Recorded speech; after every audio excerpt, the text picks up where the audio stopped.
अशा कैऱ्या घेतल्या आणि ह्या कैऱ्या सगळ्या रायवळ आंब्याच्या आहेत. गरम आहे थोडं.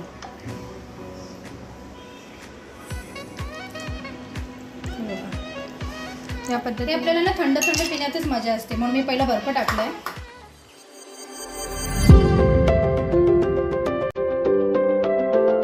नमस्कार, मी अक्षता तुमच्या सगळ्यांचं स्वागत करते एका नवीन व्हिडिओमध्ये. तुम्हाला टायटलवरून कळालंच असेल की आजचा ब्लॉग हा आपल्या रेसिपीचा असणार आहे.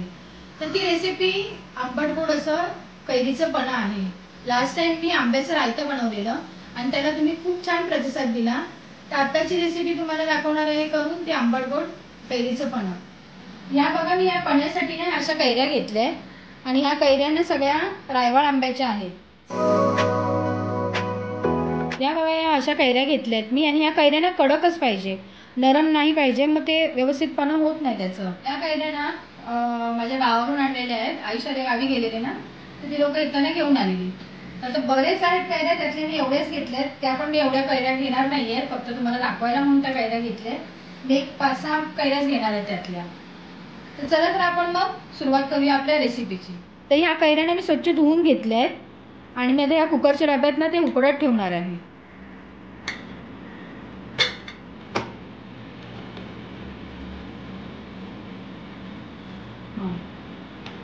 हे बघा, मी एवढ्या कैऱ्या घेतल्या आणि मी कुकर लावते. जास्त शिट्ट्या नाही, 2 शिट्ट्या घ्यायच्यात आपल्याला. तर मी ह्या कैऱ्या उकडल्यानंतर तुम्हाला दाखवते. हे बघा, आपल्या छान कैऱ्या उकडल्यात. आता ना आपण त्यातला ना गर काढून घेऊया. ती काय सालीला आहे ते पण काढायचं व्यवस्थित, चमच्याने वगैरे चमच्याने काढून घ्यायचं. गरम आहे थोडं.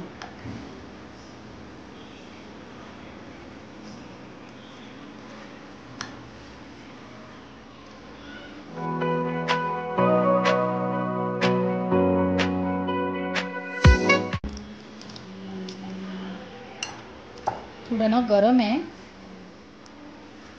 सावकाश काढून घेऊया आपण त्यातनं गर.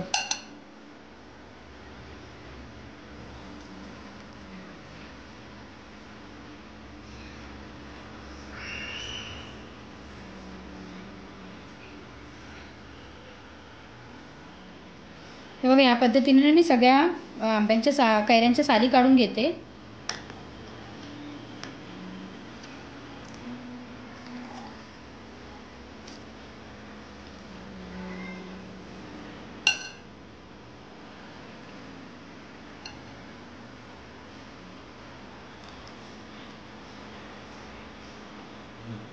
हे बघा, मी सालीला लागलेलं सगळं गर वेगळा करून घेतलाय.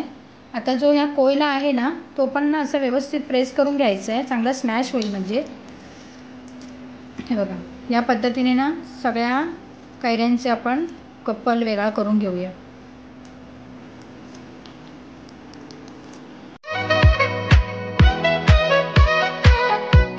या पद्धतीने ना व्यवस्थित त्या कोयचा ना गर काढून घ्यायचं आपल्याला. हे बघा, व्यवस्थित ना मी कैरीचा गर काढून घेतलाय आणि ना हे व्यवस्थित स्मॅश करून घेऊया आपण आता. आणि हा गर ना माझा 1 वाटी झालाय. मी आत्ताच मापून बघितलाय. ही 1 वाटी माझा ना हा गर झालाय. तर आपल्याला 2 वाटी गूळ घ्यायचा आहे. मी तो किसून वगैरे व्यवस्थित गूळ करून घेतलाय.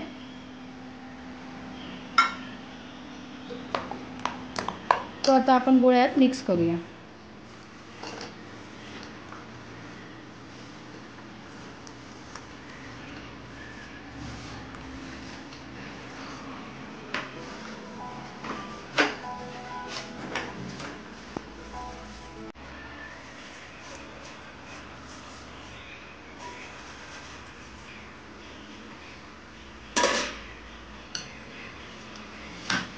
आता नाही आपल्याला चांगलं ना मिक्स करून घ्यायचं आहे.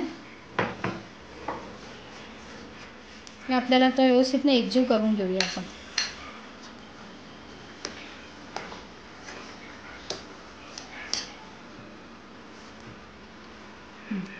हे बघा, आता हे व्यवस्थित ना मी असं गूळ व्यवस्थित मिक्स करून घेतलाय.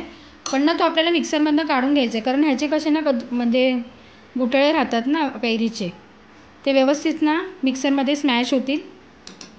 तर आता आपण हे मिक्सरला लावून घेऊया.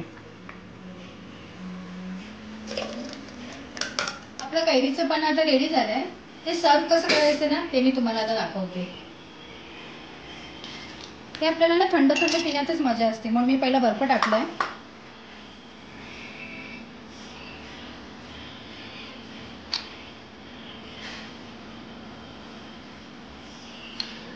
आता हा ना आपण जो बनवलेलं पन्ह आहे ना ते टाकून घेऊया आणि एकदम चिल्ड पाणी घ्यायचं, ते टाकूया त्यात आणि चांगलं मिक्स करून घेऊया. आता आपण